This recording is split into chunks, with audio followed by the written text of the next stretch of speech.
name is Chidozie Eze. This is Teen Success Academy. Assuming you are meeting me for the first time, help!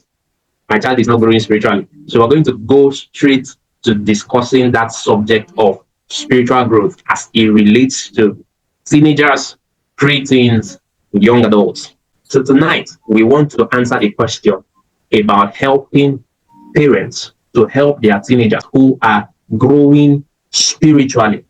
Because of the subject of this conversation, I'm going to take the liberty to assume that everybody on this call is a Christian. You are not alone. That is where I want to begin tonight. You are not alone. The journey that you have embarked of raising a spiritually healthy teenager is not a lone journey. You are not alone, but you might be unaware. So a lot of what we're going to do tonight is to improve our self-awareness, spiritual awareness, if you like, consciousness, spiritual consciousness. That is the major part of what we're going to do tonight, is to help us build consciousness, build awareness around the subject of spiritual growth. What exactly does it mean to create and to build a young person that is growing in their spiritual life? The reality is that your child goes to church, they know how to pray when they are told, they know how to do all the things, they can even quote scripture. But beyond that, they lack hunger, the kind of hunger that creates results, the kind of hunger that pursues them and drives them to spiritual growth. The things of the spirit, if you're not hungry for it, you're not going to grow. But there is a way to precipitate that hunger. There's a way to cause that hunger. There's a way to create that hunger. They lack hunger. They lack conviction. So your child is not resisting God. The point is that the child might not have met God.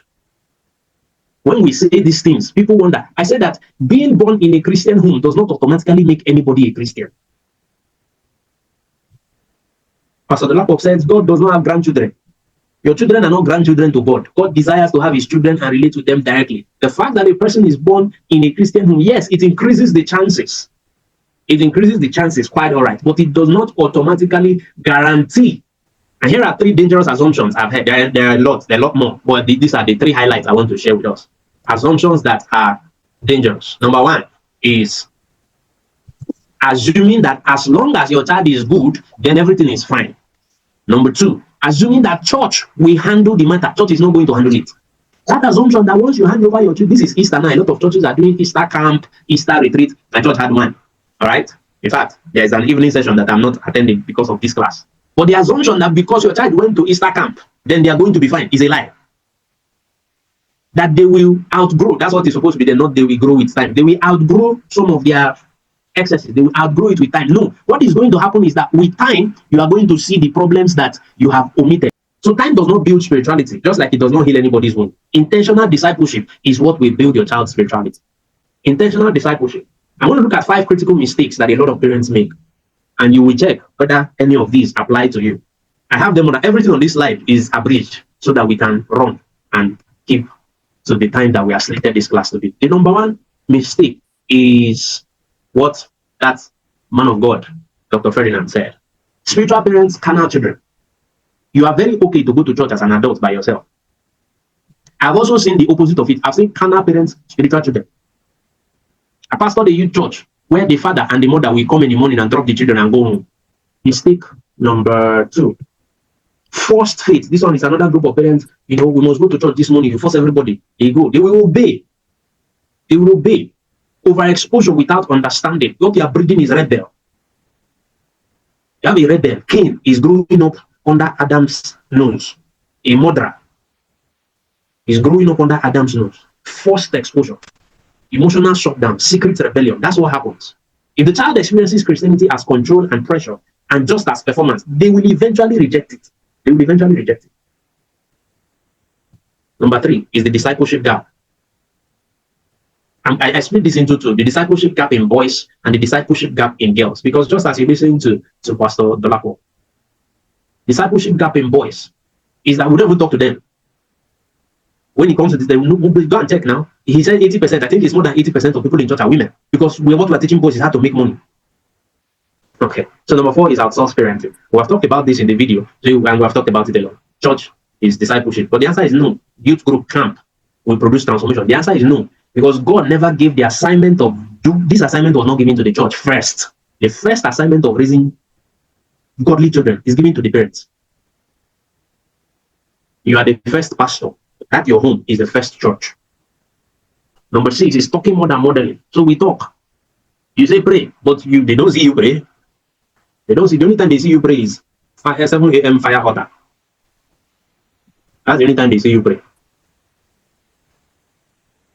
So when you finish that, the leader is asking you, exactly what? When I say read the Bible, they have never seen Daddy and Mommy open Bible. It's every day, iPad, YouTube. If you flip from one prayer channel, you flip on. There are plenty of them on YouTube now. So you can stay on YouTube the whole day and not repeat anyone. Number 7 is no system, occasional effort. Occasional effort. No system. There's no system of prayer. It's random. As the Spirit leads. That's not how that is not how the Spirit leads in the real essence of the leading of the Spirit. The Spirit is a very systematic agent. Occasional correction here and there. There's no structure. There's no structure for growth. There's no structure for growth.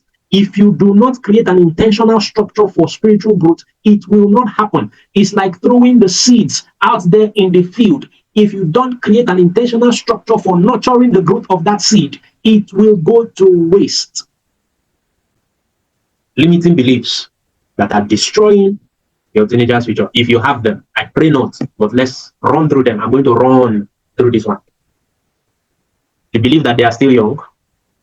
But the culture of society is not waiting. Exposure is not waiting. Their school is not waiting. Limiting belief, at least they are not bad. I've talked about this. That your goal is not to raise good children. That is not your goal. Your goal is to raise godly children. Your goal is to raise godly children. Limiting belief. They will figure it out later. Later is when the damage will be reviewed. There's no figuring out that happens later. Later is damage revelation. You will get a revelation later. We are going to catch a revelation later. So what you don't build intentionally, life is going to shape accidentally. What you do not build intentionally, life is going to shape accidentally. Just force without relationship produces rebellion. Freedom without guidance produces confusion. We don't have the time to discuss this. Here is the shift I want you to make. I've shown you designing systems. So one of the things you need to take out of this conversation is that we need to begin to build intentional systems in our homes that help our children to grow spiritually. Based identity means that if your child does not encounter truth personally, they are going to borrow it from somewhere. So we teach honor-driven life, a life that is backed by honor. The father-son order, the father-son relationship principle that we see all across scripture. That is the model that God used in building solid men. Okay, so I want to give you an invitation as I close. I'm inviting you, if you want help raising grounded, disciplined, spiritually aware, purpose-driven teenagers, then you need a system. You need a system. You can take all what we have said today and make sense out of it, or you can plug into the systems that we have created. There are a number of them, but the one I'm going to show you today is the spiritual intelligence course. It's the first of its kind that we are running in the academy. We have not done spiritual intelligence training in our academy before. We used to do some other Bible-based trainings, but we're bringing spiritual intelligence starting on Thursday, so you can plug into that.